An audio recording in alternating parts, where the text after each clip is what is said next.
Receiving manager, I was operation manager, I was merchandise manager, so it's like I kind of did it all. I cleaned the bathroom every single day. Ken would come to me and he'd say to me, "Oh, it's your turn again." And I look at him, I said to him, "It was my turn yesterday." Well, and he'd laugh and we'd joke about it and we'd go back and forth and I'd say, "I know, I'm the only female that's working out here, so hence I have to clean the bathroom." Nobody said, "Well, why a woman been in this company all of these years?" You look at the evaluation, every general manager stated she should be a GM within a year, within 6 months. Every evaluation. What's wrong with this picture?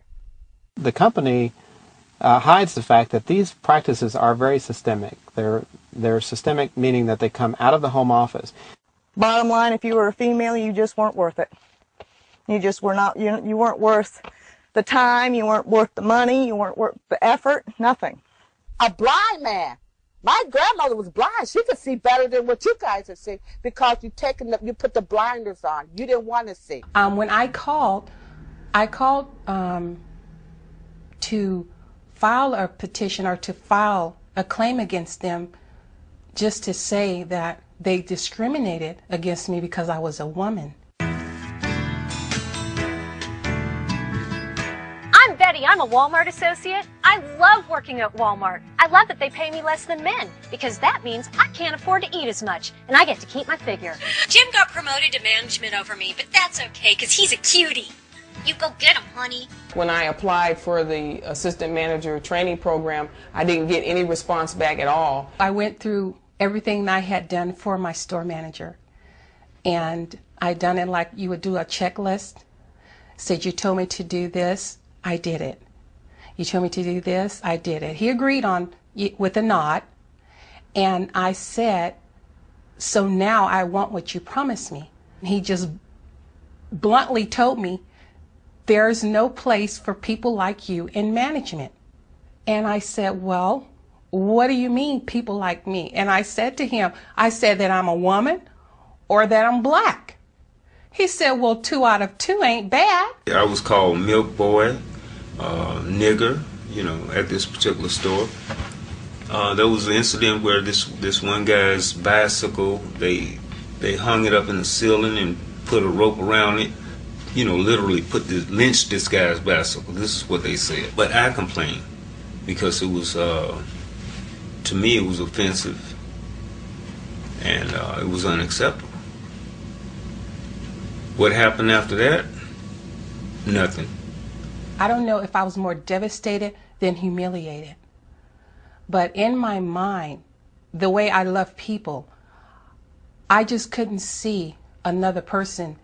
Maybe they're not strong as I am, to be able to take that. This woman walked through the hallway and said, "Eeny, meeny, miny, mo, catch a nigger by the toe." I reported this incident. Nothing happened. If you complain about discrimination, they'll just let more people out on you to see if they can really work you out of there or whatever. And that's basically what happened to me. I just got tired. I started going backwards in my mind of all the different stuff, and it started clicking and clicking, and the more I thought, the worse I felt, because I felt to myself, "You're an idiot. How could you have not known?" I was devastated. The time that I spent on those roads, I could have been at home with my husband, but I wasn't, because I was doing my end of what Wal-Mart promised me. If you do this, we will do this. And it was not worth my husband's life. And the worst part about it is that nobody will ever know how big this is, what happens to people, and there's got to be more people like me out there, but they're too afraid to say anything. I love my job. It's challenging, but it's really satisfying. We truly are living the American dream. It's out there, and it's at Wal-Mart. Great citizenship also means that we're going to support the communities that we're in through our charities and the organizations that exist there. Time I was born, counting Hoover, I have lived under about 36% of the presidents of the United States. You think about that. Hoover and Roosevelt, Truman, Eisenhower, Kennedy, Johnson, Nixon, Ford, Jimmy Carter, Ronald Reagan, Bill Clinton, Senior Bush, and Junior Bush. So there's 13 presidents out of 43 that I've lived under. We came here in 1959 and started the IGA store, which is Independent Grocers. We had approximately 150 employees, and on these 150 employees, the full-time employees had, and that was a great number of them, had full coverage on insurance, health insurance. We also had a 401k pension plan that they really appreciated. You know, in small family-owned businesses, you do become attached to your employees, and they're very important to you. We always tried to have a Christmas party or a Christmas dinner where all the employees came and we'd close the stores. Yeah, and every day after school I'd get off the bus and run up to the store because we lived a couple of blocks up from it. The baler that we use here is a baler that was left over from when we closed down the stores in the late 90s.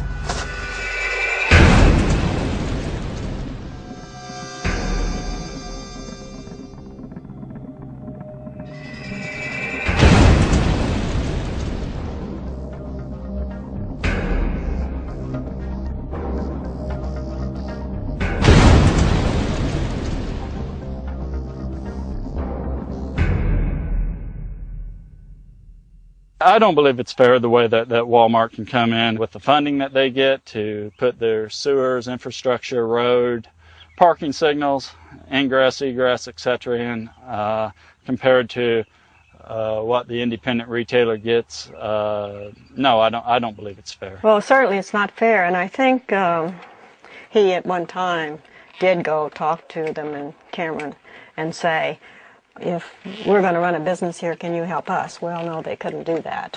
I don't think it's fair to help them to build roads for their business, and at the same time, the store open puts others out of business. The competition that we're up against really hasn't caused the problem as much as our competition being helped by our government from one level to the other. They get all the breaks. Wal-Mart's coming in and running us out. We know you helped them or you gave them tax abatements. Will you give us a tax abatement? And no, they couldn't do that. So the county nor the city would do that. And of course, everybody knew it was unfair, but what can you do about it? Maybe, well, there's nothing you can do about it.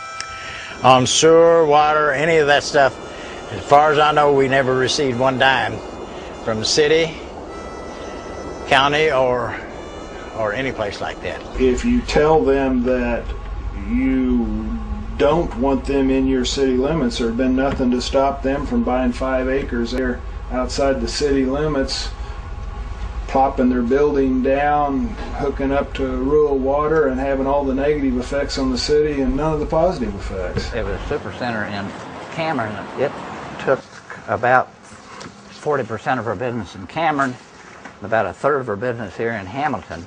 In Brookfield, it took over 50% of our business just overnight. It was hard to make those payments with a wholesaler having problems it sells. So everything just kind of culminated in everybody having problems. To pay the employees, well, you used the cash from the inventory, and then you didn't have any inventory. In the process of all this, I had to borrow money to put in the stores, and with the farm as collateral. It went down from there, so we had no recourse but to just close them up. And it was 40 years of hard work that seemed to disappear all at once. It wasn't a very easy thing to adjust to, but... And now you can see Irvin's still saddened a lot. It certainly wasn't what he planned. But we had a lot of good times.